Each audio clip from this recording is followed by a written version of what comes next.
Welcome back students M के classes जग। आप सभी का इस चैनल में दोबारा स्वागत है। झारखंड बोर्ड के जितने भी कक्षा 10 के बच्चे हैं, मैं उन सभी बच्चों के लिए साइंस का क्वेश्चन वाइज क्वेश्चंस करवा रहा हूँ। सारे बच्चे ज़रूर से ज़रूर सभी वीडियो को देखिएगा, ठीक है।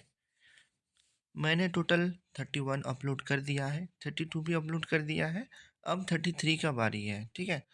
तो जितने भी झारखंड बोर्ड के कक्षा 10 के बच्चे हैं, जिनका जिनका 9 फरवरी 2026 को एग्ज़ाम है विज्ञान सब्जेक्ट का, साइंस का, यानी कि कल, सारे बच्चे ज़रूर सारे वीडियो को देख लीजिएगा, क्योंकि सारा प्रश्न इसी से आपका पूछेगा, ठीक है।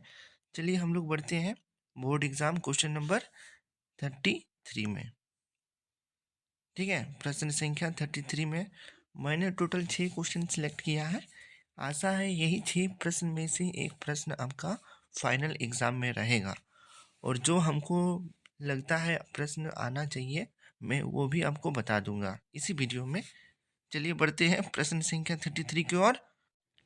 नए बच्चे चैनल को सब्सक्राइब जरूर कीजिएगा इस टाइम का और वीडियो पाने के लिए। मैं विज्ञान सब्जेक्ट का लाइन वाइज क्वेश्चंस सारा आज करवा दूंगा दिन भर में, तो सभी कोई वीडियो लाइन बाय लाइन जरूर देख के जाइएगा अगर एग्ज़ाम में अच्छा अंक प्राप्त करना है तो। ये भी क्वेश्चंस बाहर आपका नहीं पूछेगा, ठीक है। तो देखिए, जो मैं क्वेश्चन अभी आपको दिखा रहा हूँ, इसका मैं अंतिम में 1.5 घंटा का एक वीडियो लाऊंगा, उसको जरूर देख लीजिएगा शाम को। देखिए 33 में आपका पूछा है विद्युत धारा की चुंबकीय प्रवाह से संबंधित दक्षिण हस्त अंगूठा के नियम को लिखिए। तो इस क्वेश्चन का आंसर हम लोग बाद में करेंगे। क्वेश्चन नंबर 31 के लिए मैंने टोटल 33 के लिए टोटल 6 क्वेश्चन सेलेक्ट किया है। चलिए देखते हैं एक एक करके सारा प्रश्न। अब चलिए चलिए बच्चों ध्यान दीजिएगा, प्रश्न संख्या 33 का पहला क्वेश्चन, ठीक है। दक्षिण हस्त अंगुष्ठ नियम में अंगूठा की दिशा क्या निर्दिष्ट करती है, यानी कि क्या दर्शाती है। यह नियम किस प्रकार फ्लेमिंग के वाम हस्त नियम से भिन्न है, ठीक है। तो चलिए देखिए, इसका आंसर यहाँ लिखा हुआ है, पढ़ते हम लोग। दक्षिण हस्त अंगुष्ठ नियम, चलिए बच्चों ध्यान दीजिएगा, आंसर अब हम लोग देखते हैं क्या लिखा हुआ है। दक्षिण हस्त अंगुष्ठ नियम में अंगूठा की दिशा विद्युत धारा की दिशा की ओर संकेत करता है। यानी कि दक्षिण हस्त का जो नियम जो है ना आपका, अंगूठा किसको दर्शाता है, विद्युत धारा की दिशा को दर्शाता है, याद रखिएगा, ठीक है। अब देखिए इसी क्वेश्चन में और एक और पूछा है आपका, तो इसका देखिए आंसर यहाँ लिखा हुआ है। फ्लेमिंग के वाम हस्त नियम में अंगूठा चालक की गति की दिशा तथा तर्जनी चुंबकीय क्षेत्र की दिशा, ठीक है। देखिए यहाँ लिखा हुआ है आपका, देखिए हम अंडरलाइन कर दिए, ठीक है। तथा तर्जनी चुंबकीय क्षेत्र की दिशा और मध्यमा चालक में प्रवाहित विद्युत धारा की दिशा की ओर संकेत करती है, जबकि दक्षिण हस्त अंगुष्ठ नियम में अंगूठा विद्युत धारा की दिशा एवं अन्य अंगुलियां चालक के चारों ओर चुंबकीय क्षेत्र रेखाओं की दिशा व्यतीत करती है, ठीक है। तो इस तरह से ये क्वेश्चंस आपका खत्म हुआ। अब चलिए हम लोग बढ़ते हैं एक और क्वेश्चंस की ओर 33 के लिए, ठीक है। 33 के लिए एक और प्रश्न, देखिए ध्यान दीजिएगा सारे बच्चे। विद्युत चुंबक किसे कहते हैं, इसके दो उपयोग लिखें, ठीक है। तो देखिए इसका आंसर यहाँ लिखा हुआ है, विद्युत चुंबक का वैसा चुंबक जिसमें चुंबकत्व उतने ही समय तक विद्यमान रहता है जितने समय तक उसमें विद्युत धारा प्रवाहित होती है, उसे विद्युत चुंबक कहते हैं। यानी कि जब तक हम लोग करंट पास करेंगे तब तक वो मैग्नेट की तरह काम करेगा, यानी कि लोहा उसमें चिपकेगा, ठीक है। और जैसे ही हम लोग करंट काट देंगे वैसे ही वो लोहा को छोड़ देगा, यानी कि चुंबक की तरह वो काम नहीं करेगा, ठीक है। फिर इसके साथ एक और प्रश्न आपका पूछा है कि इसके दो उपयोग लिखिए, ठीक है। तो इसका दो उपयोग कहाँ कहाँ हम लोग करते हैं, विद्युत घंटी टेलीफोन रिसीवर में, ठीक है। विद्युत घंटी और टेलीवर के रिसीवर के रूप में, यानी कि घर में जब कोई आदमी आता है तो बाहर में जब बेल बजाता है टिन, तो वही वाला हम लोग को साउंड जाके दूर में सुनाई देता है, तो वो किसके कारण होता है, विद्युत चुंबकीय के कारण होता है। दूसरा क्वेश्चन, लोहे के भारी सामानों को उठाने में अर्थात क्रेन में इसका यूज किया जाता है। ठीक है, अब हम लोग बढ़ते हैं अगला प्रश्न की ओर। चलिए देखते हैं।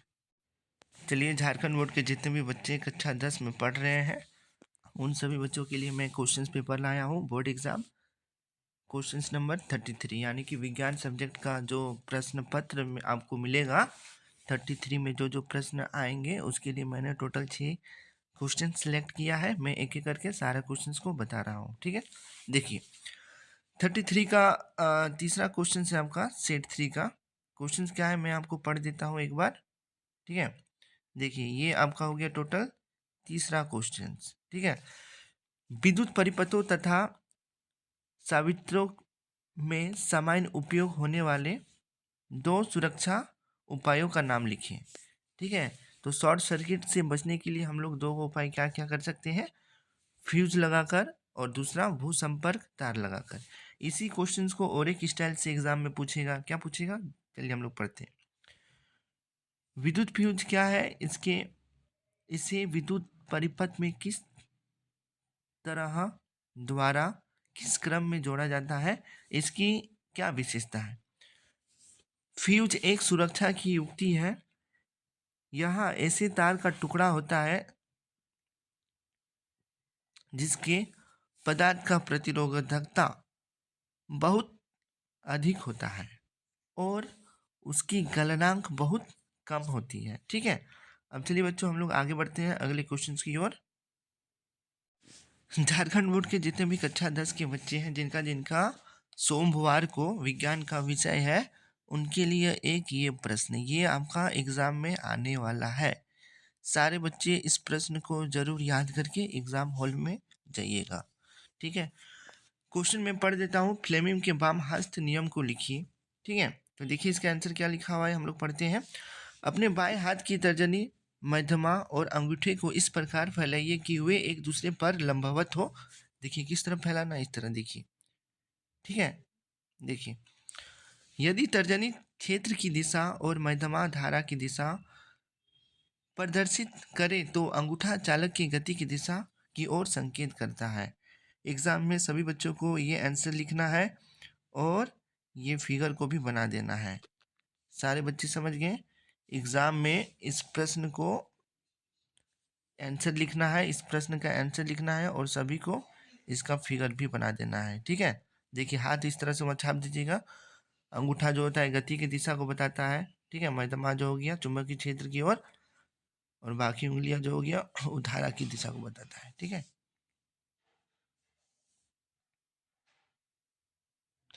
सारे बच्चे समझ गए।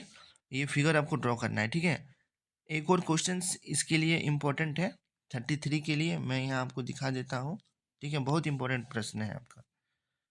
विद्युत परिपथ में लघुपतन कब होता है, ये क्वेश्चन आपका एग्जाम में आएगा ही आएगा, इसलिए सारे बच्चे इस प्रश्न को जरूर याद कर लीजिएगा। ठीक है, देखिए इसका आंसर क्या लिखा हुआ है, हम पढ़ देते हैं। जब विद्युत नमय तार और उदासीन तार आपस में संपर्क में आते हैं तो लघुपतन की घटना होती है। यह तभी होता है जब या तो तार के ऊपरी चढ़ा प्लास्टिक कवर नष्ट हो जाता है या विद्युत उपकरण किसी प्रकार की गड़बड़ी आ जाती है। ठीक है, अब हम लोग चलिए आगे बढ़ते हैं अगले प्रश्न की ओर। ये प्रश्न को जरूर याद कर लीजिएगा, ये मोस्ट VVI है। एक ये और एक ये दो प्रश्नों को जरूर याद करके एग्जाम में जाइएगा सारे बच्चे। अब हम लोग बढ़ते हैं अगले प्रश्न की ओर। बच्चों प्रश्न संख्या 33 के लिए ये है आपका चौथा प्रश्न। ठीक है, चौथा प्रश्न क्या है मैं पढ़ देता हूँ।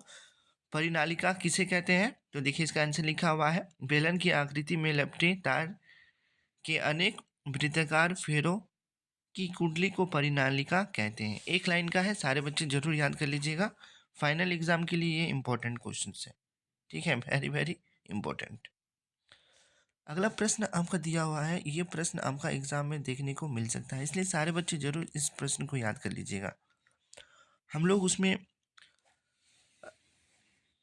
पढ़े थे, अब हम लोग इसमें देखते हैं क्या प्रश्न दिया हुआ आपका। किसी विद्युत परिपथ में अतिभारण कब होता है, जब विद्युत नमय तार और उदासीन तार दोनों सीधे संपर्क में आते हैं तो अतिभारण हो सकता है। यह तब होता है जब तारों का विद्युत रोधन क्षतिग्रस्त हो जाता है अथवा साधित्र में कोई दोष होता है। ठीक है, अब चलिए बच्चों हम लोग देखते हैं अगला प्रश्न।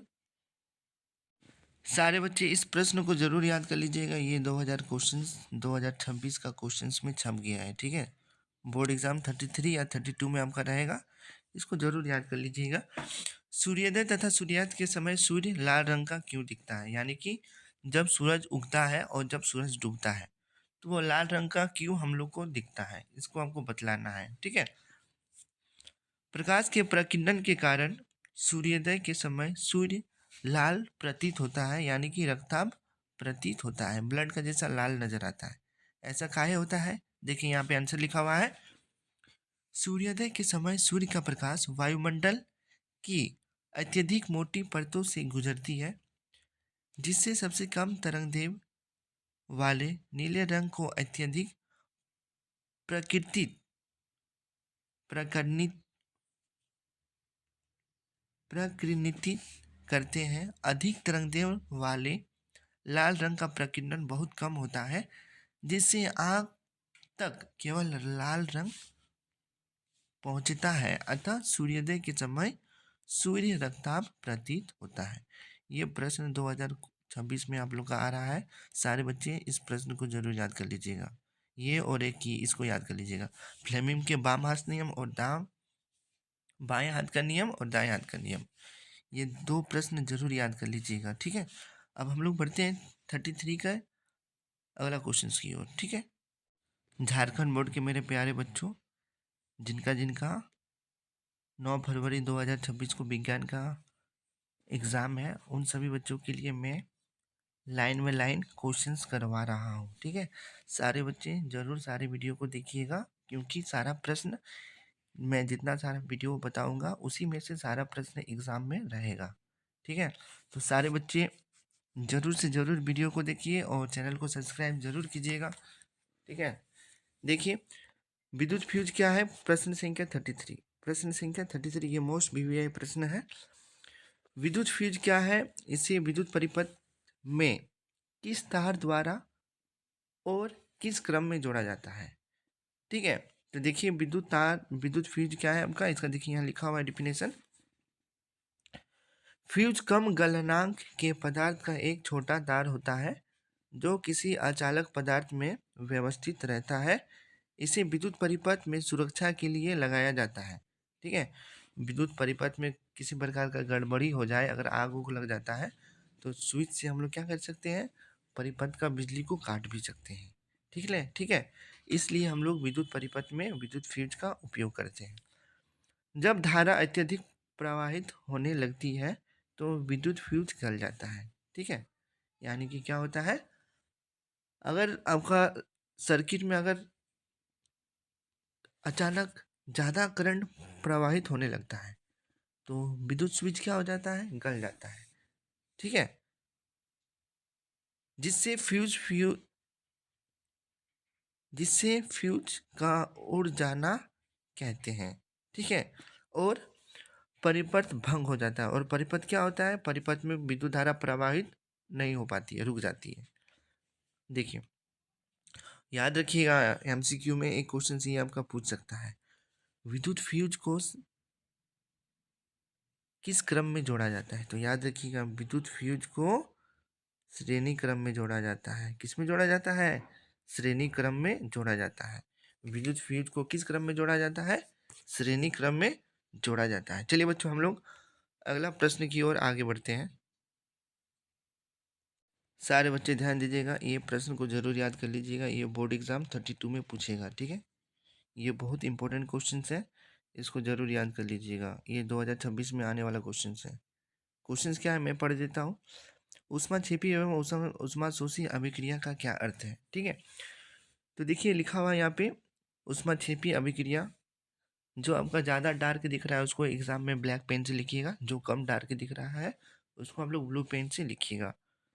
ठीक है, जिन अभिक्रियाओं में उत्पाद के निर्माण के साथ ऊष्मा भी उत्पन्न होती है उन्हें ऊष्माक्षेपी अभिक्रिया कहते हैं। ठीक है, यानी कि क्या होता है, जब हम लोग कार्बन और ऑक्सीजन को आपस में मिलाते हैं तो क्या बनता है, कार्बन डाइऑक्साइड बनता है प्लस इतना कैलोरी ऊर्जा मुक्त होता है। कितना होता है, 94.45 कैलोरी।